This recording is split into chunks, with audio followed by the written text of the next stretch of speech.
It's just like, it's a bonus level. I really wanted to have some like action.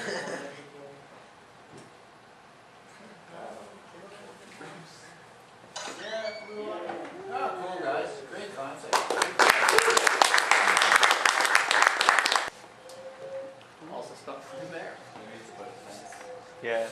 If you guys. No, see, we were actually thinking about this game in terms of marketing and mass appeal right from the get-go. And the American spelling of defense, I think, is With the C. with a C. Yeah. And because nobody from Canada was going to buy our game, we decided, we actually made a conscious decision to misspell it. If there had been a U, I think in there, I think I would have fought for it. Yeah. So it's a tower defense game, yes. It was the original sort of basis of the idea. We like the idea of going with the spookiness and the supernatural side of the challenge. So came up with this little thing there. So that's what that was. Some of the sounds are working.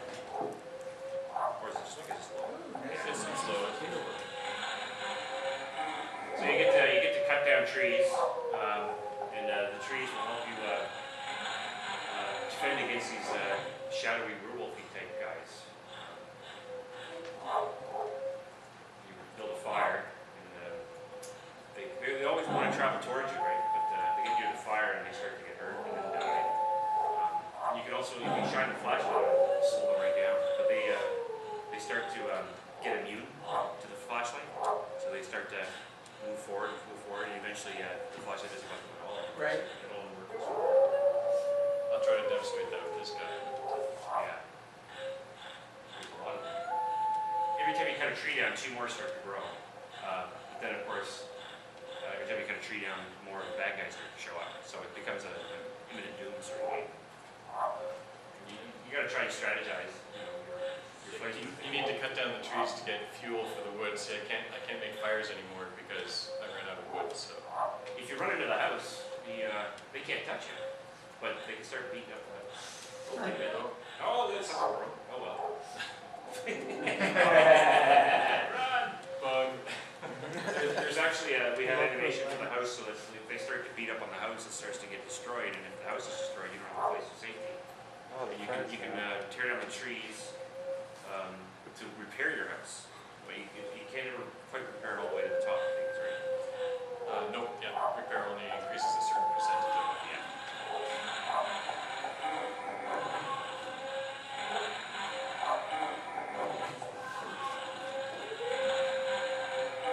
The sound effects were kind of fun to talk about with. I think the Ghost game, you guys did a fantastic job with it too. I love the creepy sounds. You just kind of wander around. Yeah, depending on the house here. Yeah,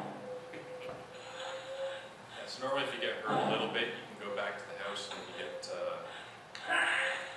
little hearts going up as you're refilling with your health there. Yeah. If you let them beat up on your house too long, they'll start tearing it down and This would be an ideal game to release in the fall, running around Halloween. Well, Andy actually put it up on Flash Game License Yeah, I earlier heard today. you guys saying, yeah. Yeah, so yeah, we put the game up on Flash Game License because I thought it'd be really cool to have made and sold a game in 24 hours. We actually had 3 sponsors look at it, and one of them said they're going to submit a bid next week, but didn't mention how much. Also got feedback from another developer as well, just saying, great job on the UI. And yeah, I really think the UI design was really great. Yeah, The that artist did UI that. is fantastic. The little pop-up Yeah, there. that's great. What's the wrench do? The wrench is what repairs the house, if it was working. Yeah. I swear it was working before. I know the last version. It was, I think it only works in Chrome or something. Oh, maybe. Oh, it's this is This is IE now. How does he die, or does that work yet? There's an animation for his death too. Yeah, you're supposed to be able to die. Yeah. I don't know what's going on there.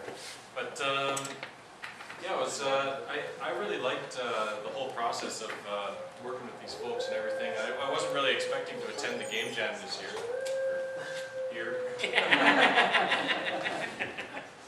Yeah, but no, it was a great lot of fun. I think we got off on the right foot. We started off with a really solid round of brainstorming and getting a lot of ideas down on paper and exploring exactly what we wanted to do. But it wasn't too long. We very quickly got on the same page. Yeah. And we all seemed to enjoy the same concept. Perfect strangers can make strange games. Yeah, exactly. How'd you break down the Oh, word? there it goes. That's How great. do you break down the word? Absolutely. Well, I don't know how to code, and I don't. We figured Andy knew how to code, and Gene knows how to draw stuff, and then you and I kind of filled in the blanks of all the other bits. I did sound effects. You helped do QA, which is hugely important. There was like hours and hours and hours of getting all those files the way they needed to be, because Gene or I didn't know how to have files done the right way for games and stuff. So we really made, I think, a complementary team that way. And I think for me, from a sound effects point of view, I wish I had obviously enough day to polish stuff, because it just feel organic. But it was a lot of fun to do, and I like the fact that the constraint was you were allowed to use canned sounds, which really put everybody, I think, had the opportunity to do it, to test it. I mean, like, that's an excellent sound effect that's going on right now. Yeah, That's all Rob just blowing into the. Yeah, I went to the bathroom and I just went like this. Yeah. Just distorted. And the tree was actually at the bathroom door, plastic bag, toothpicks dropping on my laptop, and me going at the end of it. But it was very, very long. I had to keep cutting it down. Yeah. And that was one of the things that I learned about putting sound into a game, is that it's kind of hard to judge how many sounds you need in order to help tell the story, and also how long the sound should be. Because I think we kept going through, and number one, they were too loud, so I had to keep Exactly, down. and again, this background sound keeps the theme going, but in some games, they'll have like a repetitive audio piece that just drives you nuts after a while, because it's in your face, and this Yeah. thing's not. It keeps the ambience really good. Yeah, it's hard. It's hard to loop a crowd like that. Is that you, Howard? No, I think it was Gene actually. That was Gene, Yeah, it was Gene Howling, yeah. Yeah. But the bathroom was great because it was like really echoey room, right? So everything you did had this crappy echo to it, which you wouldn't want to do. Oh, this is great. Yeah, but some things though that didn't go quite as well as planned. Yeah, there's a few. We should talk about the pros and the cons. Yeah, for sure. I don't know. Yeah, it's probably just me. I personally felt like I didn't give it my all. I know you guys probably say, "Oh no, Andy, you did a great job." Yeah. But like I felt like a lot of times when I could have been working, I wasn't, and I kind of felt like I was letting down the team sometimes. But Our programmer left after an hour, so. Yeah. oh really? You did better than him. I mean, I feel the same in a lot of ways as me. I felt that, my task as a sound guy, I wish I didn't know what else I could do. So, once I had all my sounds done, so I kept tweaking, but that just starts to become, counterproductive at some point. So we all worked well together, but we were all very patient with each other. But yeah, it would have been nice to try and find ways to push ourselves a little more. Yeah. And things like I think we focused on polish a bit too early.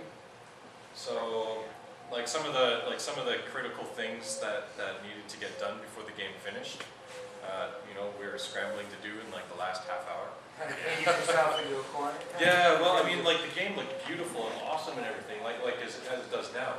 But like the title screen and the game over screen, like they were like last minute additions, so they were still like placeholder programmer art right to the very end. Right. Yeah. Because they were so busy polishing everything else, and like I spent so long just getting this is an entirely mouse-driven game, and so you can have the sandwich in one hand and you can totally play in the other hand, and getting this to feel just right and popping up just the right way and all that stuff, like it took a lot of balance and a lot of tweaking and a lot of little things that really didn't matter. Like, I mean, they're great additions later. Yeah, like for the first prototype, that's something that you don't need to spend Yeah. energy Yeah, like instead of tweaking like a few numbers here and there, I should have been checking to see if it works in Internet Explorer. Yeah. Hey, that's a certain break. Yeah. Anyways, yeah, the house is starting to break down. I think there's what, 3 or 4 states?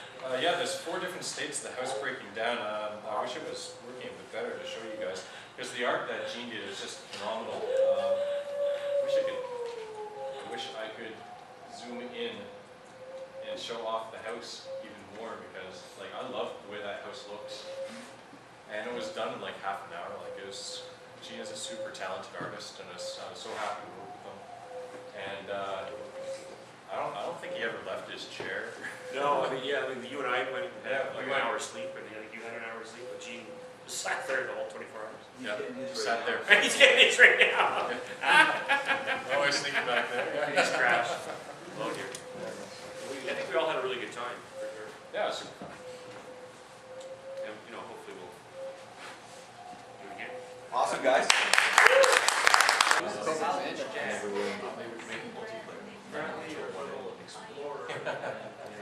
Gone into this like space station. It's haunted. Trying to find like a treasure or salvage that you can pick up. Yeah. I don't think anyone knows. We got like these little fires over here that turn on and off. I made those. Yeah. Oh god, I died. You have 10 lives. You gotta Oh. Oh, that's true. There's little walls you can swing against them if you push them.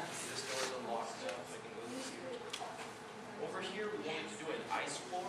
We figured that like